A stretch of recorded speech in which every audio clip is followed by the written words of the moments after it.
Bueno, vamos a definir en nuestra parte de lo que es la materia, en lo que sería la parte de físico-química, vamos a definir que existe lo que es materia y es, o se define como todo lo que ocupa espacio, y ella a su vez presenta propiedades, tanto físicas como químicas.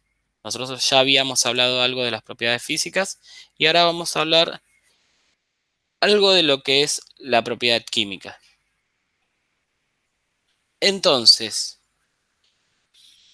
una propiedad química es algo que produce una transformación o una reacción en en esta materia y se, se componen o se convierte en una nueva composición. Es decir, la materia puede estar compuesta por distintas cosas o distintos elementos y una reacción química puede variar, transformar o generar una nueva estructura en esa composición. Entonces, para identificar una transformación química hay que observar un cambio en la composición. Por ejemplo, cuando nosotros quemamos un papel, no estamos al tanto de lo que se está produciendo, que es una reacción química o se está produciendo un cambio en las propiedades. Es decir, ese papel pasa a generarse o a transformarse en otra cosa que por combustión se genera un cambio de la propiedad de ese cuerpo o de esa materia y se producen dos gases diferentes que van a ser el dióxido de carbono y también lo que sería hidrógeno y oxígeno. En sí, esas transformaciones químicas lo que hacen es alterar la composición de este elemento o de este cuerpo o de lo que sería esta materia. Lo que va a hacer una reacción química, una transformación, es alterar no en sí los componentes, sino en sí la materia del cuerpo o lo que nosotros entendemos o vemos como la composición de la misma. Entonces, la capacidad esta de quemarse, de arder, es una propiedad química. O sea, toda propiedad química es una capacidad de la materia para experimentar un cambio en su composición. Es decir, una propiedad química también puede ser esto de poder congelar el agua, de llevarla de estado líquido al estado sólido.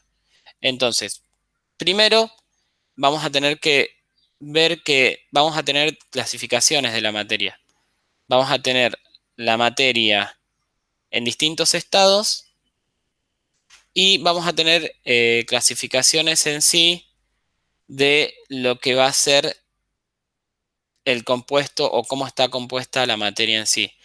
La materia o todo lo que es cualquier cuerpo que posea materia, por supuesto, está formado por unidades indivisibles, o sea que son demasiado chicas que no se pueden dividir, que se denominan átomos. Son elementos o forman elementos químicos que están en todo lo que sería nuestro ambiente o el planeta Tierra o lo que es el sistema solar o lo que es el universo en sí. Y estos compuestos o estos elementos se pueden combinar y entre sí producen lo que se denominan, o combinar entre mismos átomos, perdón, se pueden combinar entre átomos del mismo elemento o de otros y formar lo que se denomina moléculas. Entonces, nosotros vamos a definir al átomo como esa unidad indivisible que forma la materia o la cantidad mínima indivisible de materia y a la molécula como esta composición entre átomos, ya sea de el mismo elemento o de distinto. Entonces,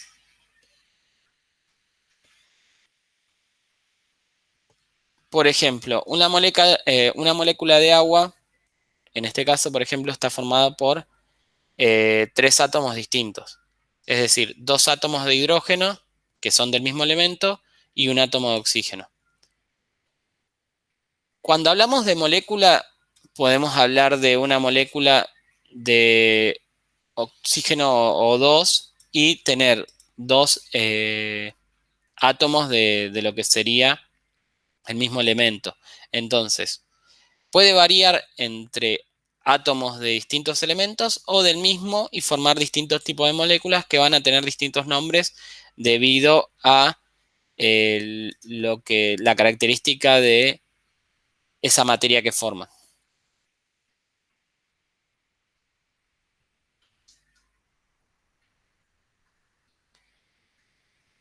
Bueno, después vamos a ver que también hay lo que se denominan sustancias, o sea,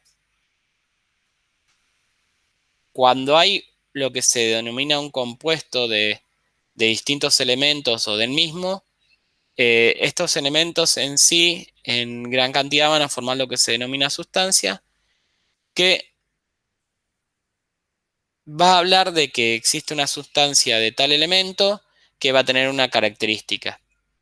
Esa sustancia se puede mezclar con otra, dependiendo también la composición y sus propiedades, y en este caso va a determinar lo que serían distintas mezclas, ya sea homogénea o heterogéneas, o lo que se denomina disolución. Entonces vamos a tener soluciones y disoluciones. En este caso no vamos a entrar mucho en lo que es compuestos y soluciones o disoluciones, pero quiero que sepan que si nosotros tenemos distintas combinaciones de lo que son las sustancias, podemos tener sustancias que van a ser o que tienen una composición heterogénea o homogénea, o sea que se mezclan o no. Y en este caso vamos a tener sustancias que están compuestas por distintos elementos.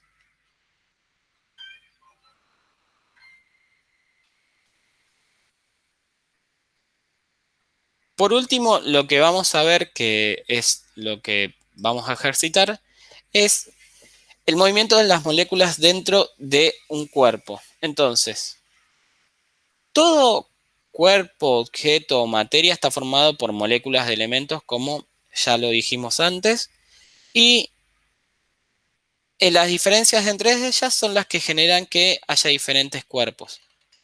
Entonces, a su vez, nosotros también podemos saber que hay diferentes cuerpos. Por ejemplo, a pesar de que, como dije hoy, el agua y el hielo tienen las mismas moléculas, son cuerpos diferentes.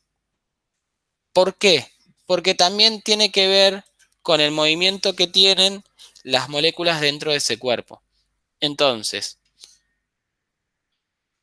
las moléculas dentro de un cuerpo no se encuentran inmóviles, están en movimiento, y ese movimiento no es igual, o esa interacción no es igual en todos los casos, porque dependiendo de la interacción que tengan esas moléculas dentro del cuerpo, van a definir el estado del cuerpo. Entonces, vamos a tener tres estados. El primero, que es el sólido, que nos habla de que las moléculas que se encuentran dentro de ese cuerpo están en movimiento, pero es un movimiento de oscilación muy pequeño, o sea, de vibración muy pequeño, no genera casi desplazamiento dentro del cuerpo, es decir, que las moléculas o las partículas están muy compactas y casi no presentan o no se visualiza lo que es el movimiento dentro del cuerpo. El siguiente estado es el estado líquido, en el que me va a hablar de que sigue habiendo vibración, oscilación entre las moléculas, va a haber movimiento, pero este movimiento va a generar desplazamientos mucho más grandes que los anteriores, y va a cambiar la característica del cuerpo debido a que estos desplazamientos generan un corrimiento más grande. Y por último, están los gases, que la separación entre las moléculas es muy grande y tienen demasiada libertad para poder moverse, generan desplazamientos más largos y cuando generan desplazamientos más largos es más difícil de controlar. Por eso, si hablamos, por ejemplo, de un estado sólido, no sé, supongamos un cubo de hielo, después vamos a tener el agua. El agua, para poder contenerlo, siempre vamos a tener un recipiente, por ejemplo, un vaso,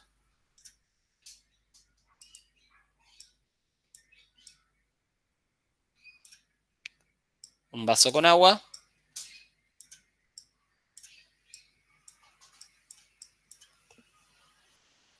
Y el gas, que también va a tener que tener un recipiente para poder contenerlo.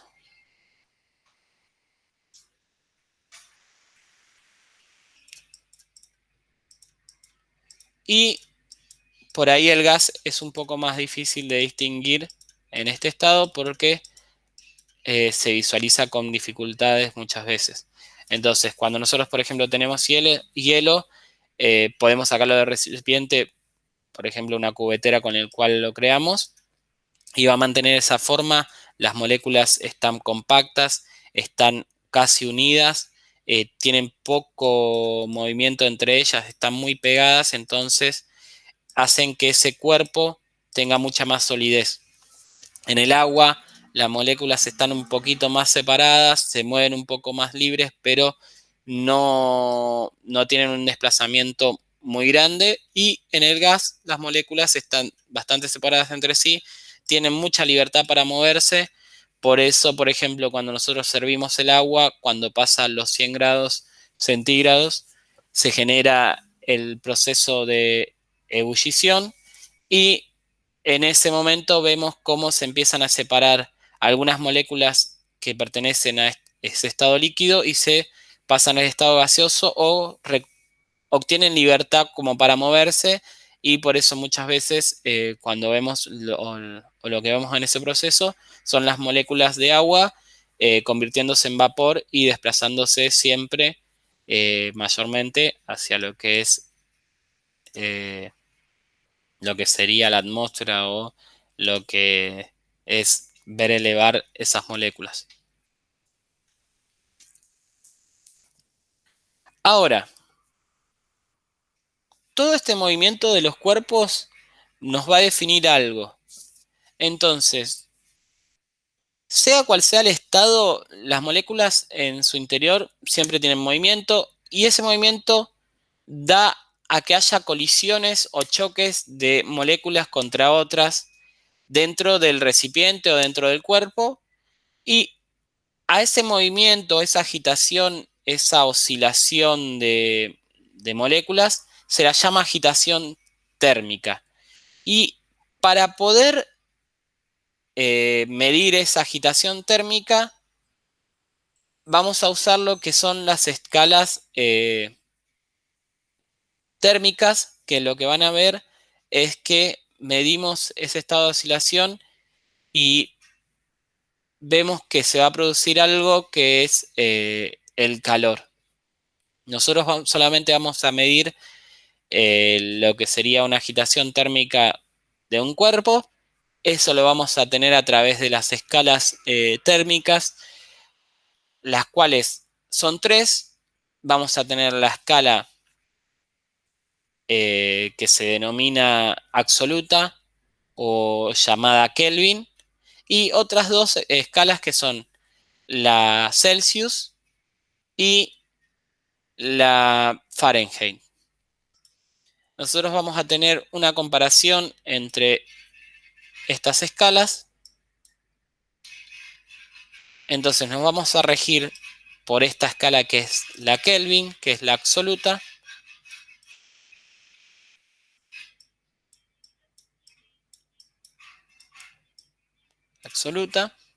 Y en base a ella vamos a definir parámetros para la Celsius y la Fahrenheit.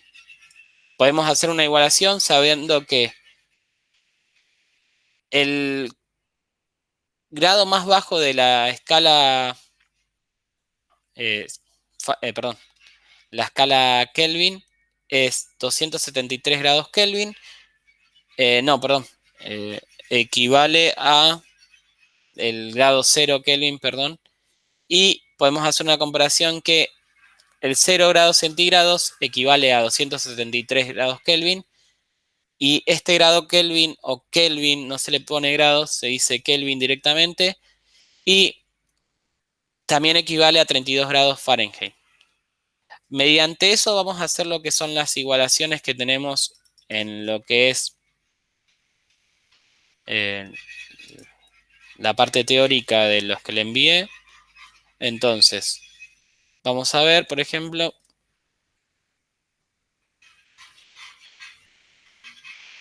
que para poder pasar de grado Celsius a Kelvin, lo único que vamos a hacer es tener la temperatura en grados Celsius más estos 273 grados Kelvin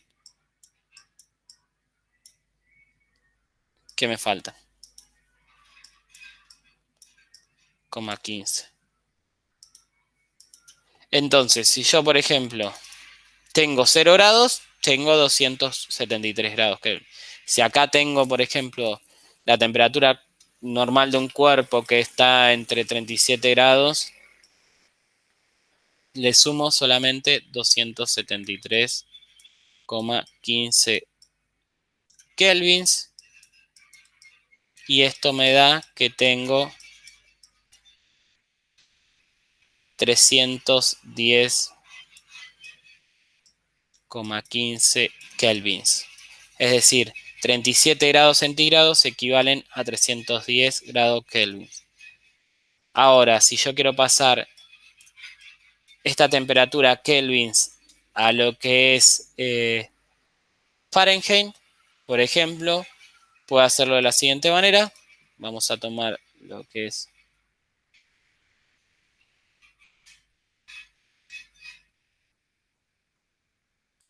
Puedo ir directamente a lo que es grado Celsius. En este sentido, si yo los tengo en Kelvin, los puedo pasar a Celsius y después a lo que sería Fahrenheit. Entonces tengo grado Fahrenheit. Va a ser lo siguiente. Me va a decir que son 5 novenos de quién.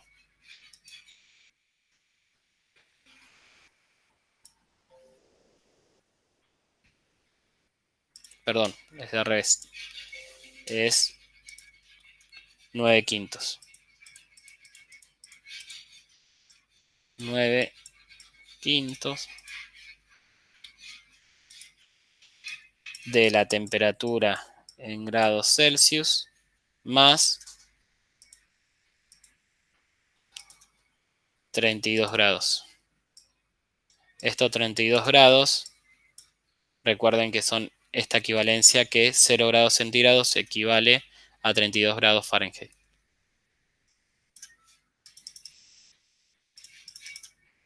Entonces, si yo tengo mis 37 grados acá, lo único que voy a hacer es 9 quintos por 37 más 32 grados. Acá me da en grados Fahrenheit. Voy a hacer esta cuenta. 37 por 9 me va a dar algo así de 370 menos 37. Me va a dar algo de 333 sobre 5 más. Y estos 32 los multiplico por 5 sobre 5 para que me quede en fracción. Esto que lo van a ver en la fotocopia, lo que hago es... Bueno, yo tengo 32. Los quiero pasar a quintos porque tengo que sumar con este que es quintos. Digo que multiplico por 5 sobre 5. ¿Por qué? Porque 5 dividido 5 da 1. Entonces mantengo la igualdad. Lo estoy multiplicando por 1. Si yo multiplico a algo por 1, me va a dar siempre 1. Entonces no varía.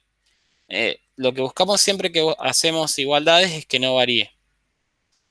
Entonces, a ver si hice bien. 9 por 37. 133. Y ahora tengo 32 por 5 que me va a dar 160. 160 quintos grados. Esto es 333 sobre 5. Y esto siempre es igual grados Fahrenheit. Grados Fahrenheit.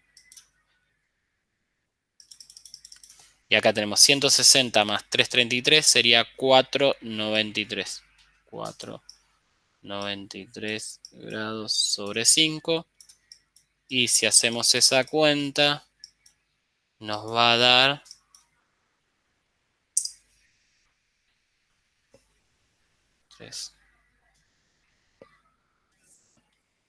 88,6 grados Fahrenheit. Así que solamente es eso lo que vamos a ver, que va a ser el paso de unidades de medida térmica o unidades, lo que son las escalas térmicas. No va a haber más que eso, por ahí la definición de lo que es materia, moléculas y átomos, y algún ejercicio de estos.